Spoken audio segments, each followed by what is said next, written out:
j'ai commis des péchés, moi je ne mérite pas, tu es en pleine adoration, en pleine louange, il y a une fois quelqu'un qui regarde de toi. Toi là qui étais hier soir en train de danser quelque part, maintenant aujourd'hui tu viens ici, tu ne mérites pas. La Bible nous dit, Romains 8:1, il n'y a aucune condamnation pour ceux qui sont en Jésus-Christ. C'est Jésus qui nous affranchit, c'est pas nous. Et cette façon-là de faire amène les gens à ne pas continuer à suivre Jésus. Pourquoi? Parce que tu t'équivablises et te dis que ça ne vaut pas la peine de continuer. Je vais les dimanche prochain. Et tu as tendance, il y a une voix qui te dit, attends d'abord le jour où tu vas régler les problèmes de ton péché là, tu vas maintenant louer Dieu. Et tu ne sais pas le jour où tu vas stopper. Parce qu'aucune personne ne laisse le péché passer par sa force humaine, mais il y a seulement Jésus qui nous aide, qui nous assiste pour que nous puissions abandonner tout mauvais comportement et tout ce que nous faisons comme mal dans notre vie. Bwana Yesu asifiwe sana. Amen. Bwana Yesu asifiwe sana. Amen. C'est très important.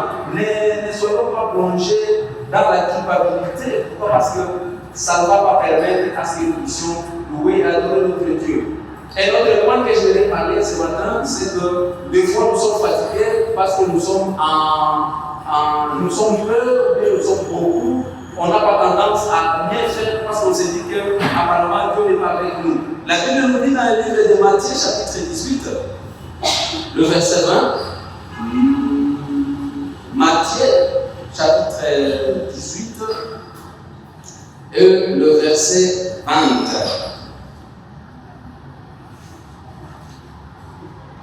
La Bible nous dit, car là où deux ou trois sont assemblés à mon nom, je suis au milieu d'eux. Là où deux ou trois sont assemblés à mon nom, Dieu dit qu'il est aussi avec eux. La Bible nous dit dans le livre de Hébreux, chapitre 10, verset 25, que n'oubliez jamais votre assemblée. Et chaque fois que nous nous rencontrons, peut-être Dieu est venu pour un autre motif, mais si Dieu est venu pour rencontrer Dieu, tu dois être content. Et chaque fois que nous devons louer notre Dieu, tu dois aussi être dans le rythme. Pourquoi? Parce que lorsque nous sommes deux, nous sommes trois, la condition est que nous soyons deux ou trois. Si nous sommes deux ou trois, déjà ça peut aller. Maintenant, c'est qu'il faut. Il faut avoir l'esprit de la célébration, même si nous sommes peu, ayons l'esprit de célébration. J'avais dit souvent à l'introduction, parce que j'avais défini, à l'introduction que le feu brûle très haut lorsque chacun y apporte un morceau de quoi? Si nous sommes deux, ou bien si nous sommes trois, et que tu laisses moi-même chanter et danser moi-même, il n'y aura pas de feu. Mais si moi je chante, et que toi aussi tu chantes, et que l'autre aussi chante, et que l'autre aussi chante, et que l'autre aussi chante, même les gens qui sont dehors vont se poser la question, là ils sont combien? Parce qu'on va faire du bruit, et ça va nous faire du bien. Pourquoi? Parce que notre Dieu siège au milieu de la louange et de l'adoration. Aussi, il faut oublier tous nos soucis, tout ce qui ne va pas, tout ce qui peut nous faire que nous ne puissions pas plonger dans une profonde adoration. On laisse d'abord ça, on oublie. Pourquoi? Parce que c'est seulement aujourd'hui où on s'est dit que nous allons adorer notre Dieu.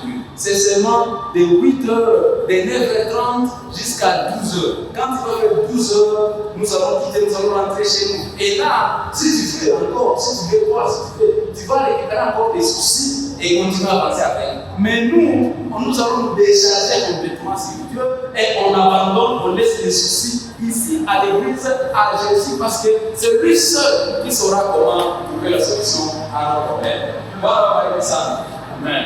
Donc, ne chante pas en se souvenant qu'on va te chasser à la bête. Tu es en train de chanter, de danser, parce que la personne. Léo, Toka, Mouinimba, non, oublie ça. Oublie ça. Donne-lui ton temps seulement ici. Il sait. Qui te dit qu'en arrivant à la maison, il va y avoir deux jours? Qui te dit? Parce que ici combien maisha kubali. Un seul coup de fil peut changer toute votre vie. Un seul coup de fil. Quelqu'un peut vous appeler aujourd'hui ici et il a tout changé. Et le bailleur sera même étonné de te voir.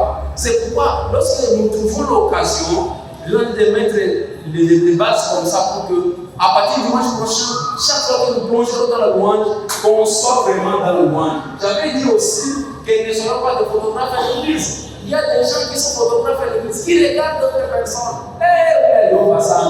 Eh, où est le Hassan? Eh, Alibia Hassan, oui, je dois pleurer. Laisse-moi me décharger. Je me décharge auprès de celui que je sais qu'au moins lui, il ne me trahira jamais. Parce que lui, il n'a jamais trahi. Les hommes trahissent, mais lui ne trahit jamais. Et donc, nous devons laisser oublier complètement nos soucis. Pourquoi? Parce qu'on est le temps d'entrer en profondeur dans notre louange et dans notre adoration. Aussi, nous devons être dans une profonde unité. C'est ce que je voulais dire. Nous devons être dans une profonde unité. Yaouyo natoka, Yaoundé natoka. C'est ainsi qu'on va faire quelque chose de bien. Mais si nous nous laissons éparpiller, si chacun reste dans son coin, à tout à fait l'équipe de l'Igo nous sourit. Et c'est pourquoi d'ailleurs nous réunissons ensemble. Chacun de nous ici pouvait faire un culte chez lui. Maman Anto a devoir faire le culte chez lui. Chez elle, elle peut faire le culte. Mais on s'est dit non. Nous devons aller quelque part là où nous serons ensemble et ça va faire quelque chose de bien. Je me rappelle pendant la période de coronavirus, on nous empêchait à prier. Et c'est par là que j'avais compris que lorsque nous sommes ensemble et que l'on prie ensemble, il y a quelque chose de bien qui se passe. C'est pourquoi même le gouvernement avait dit que le rassemblement de plus de 20 personnes, en tout cas, doit être sanctionné. On ne voulait pas cette unité-là. On ne voulait pas que les gens soient ensemble. Et si l'Église n'était pas encore sur la terre, moi je pense qu'on pouvait aller de pire en pire. Mais parce que l'Église était encore sur la terre, Dieu nous a fait miséricorde, Dieu nous a fait grâce. Et aujourd'hui, nous pouvons nous réunir facilement. Et enfin, nous ne devons pas prendre ces moments comme un passe-temps. C'est-à-dire, parmi les étapes à faire à l'église, c'est aussi une étape. Et donc, même si je ne suis pas concentré